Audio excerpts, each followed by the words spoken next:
હવે પિક્ચર ડિસ્ક્રિપ્શનમાં એક ચિત્ર તમને દેખાય છે, રૂમનું ચિત્ર છે. તેનું આપણે નિયમ પ્રમાણે વર્ણન કરીએ. તો જો this is a picture of a room. આ રૂમનું ચિત્ર છે. There is a bed in the room. રૂમમાં એક બેડ છે. There is a poster of cars on the wall. આ દિવાલ છે, દિવાલ પર કારનું પોસ્ટર છે. Some toys are lying on the bed. Toys પડેલા છે બેડ ઉપર. Some toys are lying on the carpet.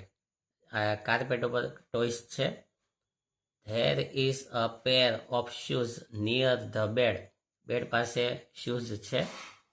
There is a window in the room. રૂમમાં એક બારી છે.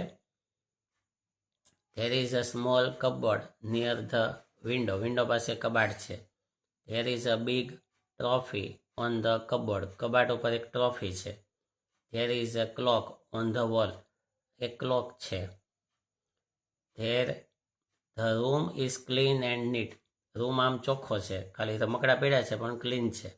This picture is very good. આ છેલ્લા બે સેન્ટેન્સ દરેકમાં લઈ લેવા અને I like this picture very much. આ રીતે લખો એટલે પૂરા ગુણ તમને આપવામાં આવશે.